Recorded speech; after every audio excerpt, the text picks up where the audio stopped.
Hello and welcome to WITM Season 5 and WWE 2K19.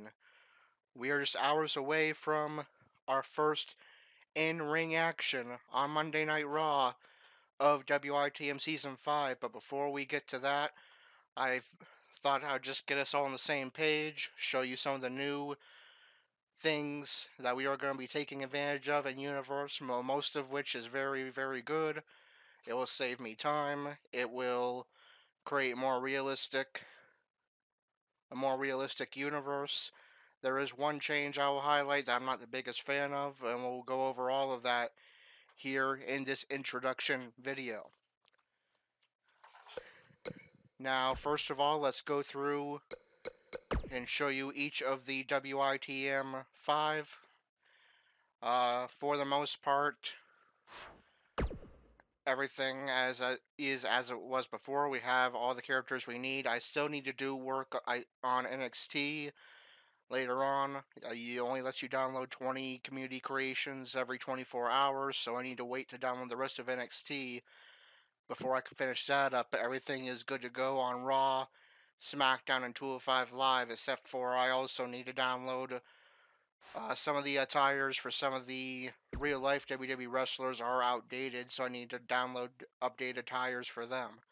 Other than that, everything's good to go on Raw and SmackDown and 205 Live, and before we even get to episode 1 here in a few hours, NXT should be good to go as well. But here are the WITM 5. First up, Andrew Spudstrong. He comes in with a ranking of 90 overall. That's currently boosted up to a 91 right now, probably based on the power rankings. And one addition that's nice this year that we can see if we go into Andrew's information here is that you can now assign permanently to a superstar a manager. So we see Bailey is a level 3 manager. That means that whenever Andrew is booked on 205 Live, Bailey would be automatically selected to manage him. That is very nice. That means I no longer have to go in and edit the match every single time Andrew is booked and manually assign Bailey to him. Any superstar that has managers or other superstars coming to the ring with them will now automatically have them booked along with them to be ringside with them in their matchup. That is a very nice new addition that saves me time.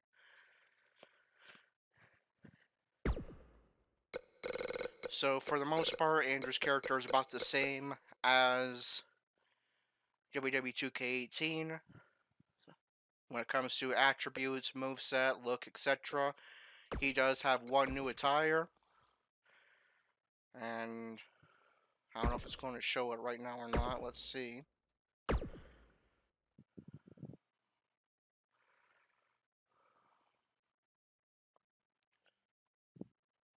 There it is. He has a new attire right there. That attire is exclusive to when Andrew is Cruiserweight Champion. It has the orange and white colors of his favorite cycling and fitness app, Strava. So orange and white, and then on the front is the Strava Epsilon logo. So you can pretty much say, so in this case, most likely we would say that Andrew is being sponsored by Strava when he is Cruiserweight Champion.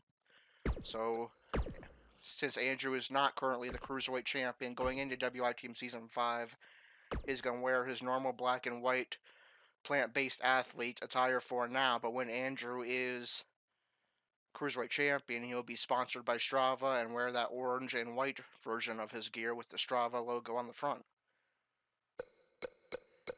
Next up, the Chosen Warrior Corey. He gets a little bit of a rankings boost going into WITM Season 5. I found out very, very late into WITM Season 4 that part of the reason I was losing so much is because even my very best attributes that I have in real life, I gave myself a low rating on. I fixed that and maxed myself out in my best attributes, and now I move up 7 overall to an 86 overall rating. So hopefully Corey will be much more competitive than he was in WITM Season 4 once he became part of Monday Night Raw. Look-wise and moveset-wise, everything's the same as WWE 2K18 for the most part, with the exception of incorporating a little bit more Taekwondo-like maneuvers in when I am striking. Next up, the Laughing Evangelist, Gerald. He gets a little bit of a boost as well. I believe he was in the 60s. I can't remember exactly what it was, 68, 69 or something. But he now moves up to a 75 overall, so he should be a little bit more competitive than he was before. Not that he was terrible before, but the rest is about the same moveset. The attire is slightly different. The shirt that he wears in that picture there is a little bit of a lighter shade of blue, and the suit that he wears too during his entrance is now gray, like the one in the picture that I have of him instead of the dark blue. So, just a slight change to the attire of Gerald. Everything else is pretty much the same. Next up, the premier talent, Dalton Roush. And visually, he has the biggest change to his look. And it says he's eligible for main event. We'll change that. Dalton Roush also comes in with a ratings boost. I think he gets the biggest ratings boost. I believe he was at a 76 or 77 in WITM Season 4. Here in WITM Season 5, he's coming in at an 86 overall. Still calling himself the Premier Talent, still with a Premier Talent shirt when he makes his way to the ring, but now this color scheme, rather than the dark red and gold and white, is now light red, baby blue, and white. And he also, instead of wearing trunks to the ring, now wears wrestling tights that are that light red and baby blue that say the Premier Talent on the side. His wrestling boots that we can't see in the picture will be baby red and baby blue as well. As far as moveset and entrance and all that, those will remain the same.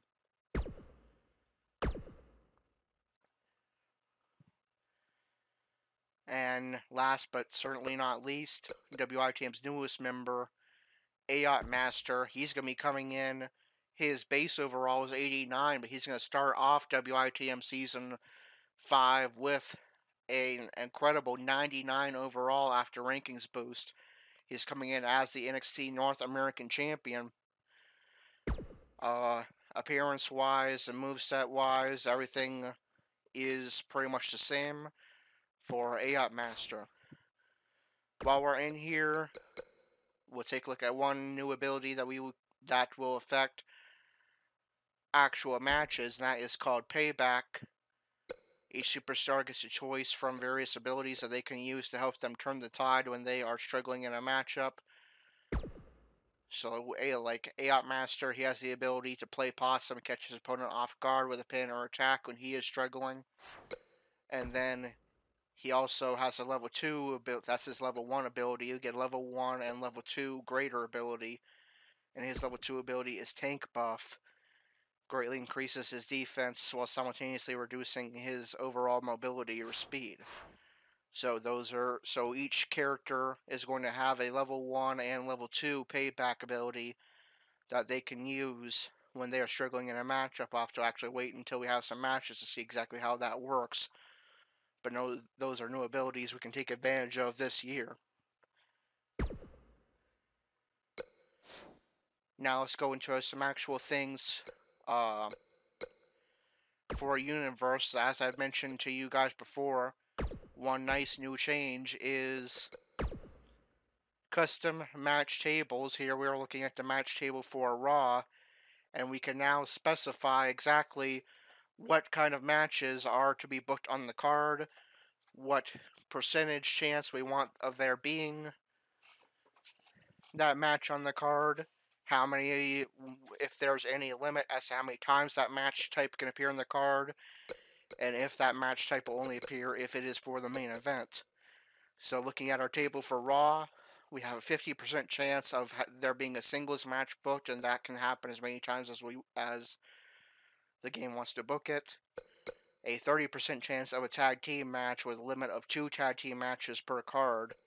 A 15% chance of a 6-man tag with a limit of 1 time, or 1 6-man tag per card. I originally had that set at 2, but then I was booking. It would book 2 6-man tag matches that made no sense. Like, it would have Shield members competing against each other, and it just didn't make much sense. And then exclusively for main event matches with just a 1% chance, just to add a little variety. Triple threat matches, fatal 4-way matches, falls count anywhere, steel cage matches, and no holds barred matches. Only in main events, only 1 per card, and only a 1% chance of those match types appearing, just to add a little bit more variety. And those are match types that you will occasionally see in real life in the main event. All the other match types are a little bit similar, where the 205 Live has Fatal 5-Ways as an option instead of Steel Cage matches. I try to just book match stipulations that show uses in real life.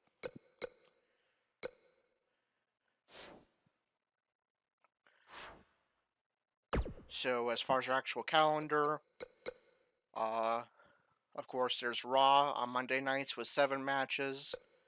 SmackDown Live on Tuesdays with 6 matches. I'm leaving this spot open for when we have enough characters to do NXT UK. Once we have all the right characters, belts, and all that, Wednesday nights will be, this slot will go to NXT UK. And then 205 Live, that has 4 matches. NXT, also 4 matches, part of our Wednesday night stream along with 205 Live. Main event, our Friday night stream, a minor show of Raw, and a limit of 3 matches. And then, of course, if necessary, pay-per-views on Sundays. Now let's take a look at some other key things in Universe.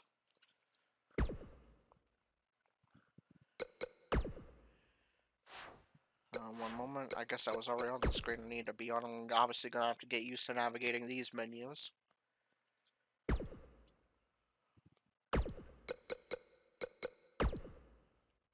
So, one major change to Universe this year, and probably the only change I am not necessarily a fan of. You can see first of all, you can see there's our rankings. They're the same. I copied over all the rankings and champions as they were in WITM Season 5. But each superstar can only wrestle in one division at a time, or put it simply, each superstar can only compete for one championship at a time. So, for example, if you're a before in WITM Season 4 and WWE 2K18, say, for example, you're a superstar on Raw, which is what we're looking at right now, you could, if you wanted to, go after the Universal Championship, the Intercontinental Championship, and the Tag Team Championships all at the same time if you wanted to, and hold more than one title at a time as well. But that is no longer an option. You can no longer compete for both the Universal title and the Intercontinental title. You can only compete for one or the other. So that means that divisions are a lot smaller than they used to be. We used to have about 20 different people competing for the Intercontinental title. Now we are down to just 9, and that means when it came to WITM characters, I had to make a decision as to which championship they were worthy to compete for. Dalton Roush will remain in competition for the Universal title. Corey, since he is in the middle of an 8-match losing streak, I had to make the unfortunate decision of taking out of contention for the Universal title. He will now be exclusively in contention for the Intercontinental title until he can improve or have an Intercontinental Championship reign. And then we'll go over to SmackDown. Gerald, since that was the last championship he held, and he has been struggling a little bit as of late, will be in contention now exclusively for the U.S. title and not for the WWE title. If he can get a U.S. title reign or go on another big winning streak, then we can maybe move him up to the WWE Championship rankings instead. On 205 Live, there's only one division. Andrew, of course, will be attempting to capture the Cruiserweight Championship. And NXT we haven't set up yet, but Aot Master is NXT North American Champion. So, of course, that will be the division that he will be a part of. So, not the biggest fan of the change. Like, for example, one problem that presents is wrestlers that are part of tag teams will not necessarily be able to compete for the tag team titles because Roman Reigns, Seth Rollins, and Dean Ambrose are all part of the Shield, but they cannot compete for the Raw Tag Team Championships because even though they'll be booked in tag team matches as the Shield, they cannot compete for the Raw Tag Team titles because they all are in the Universal title rankings. I have to pick either or. They either compete for the Raw Tag Team titles exclusively, or they compete for the Universal title exclusively. I'm not the biggest fan of that change, but it is what it is. And I guess it'll be, when it comes to real life WWE superstars, I'll just keep track of what divisions they appear to be competing in real life and adjust it according to that. When it comes to WITM superstars and what divisions they should be competing in, I guess that will be up to Andrew and I to determine whether a superstar should be competing for tag titles, a minor title, or a major title. So I believe I have covered about everything. All of the major changes this year. If there's any other ones I come across, I guess I'll just go over them in a regular episode. But yeah, all that's left to do is have our first in-ring action, which we will be having. If you're watching the introduction as the first episode of WITM Season 5, we'll be having that later tonight. Obviously, if you're watching it later, there's already plenty of WITM Season 5 action up for you to watch already. But that's just a little introduction of some of the new features, most of which are really good, that we will be taking advantage of in WWE 2K19 Universe, WITM Season 5. And I am really looking forward, as I'm sure you all are as well, as I hope you all are as well, to seeing some actual in-ring action and the beginning of our universe here in WITM Season 5. So that is going to do it for me for now. I'll be back in about 3.5 hours for WITM Season 5 Episode 1. Until then, this is Corey with WITM Car Wrestling, signing off.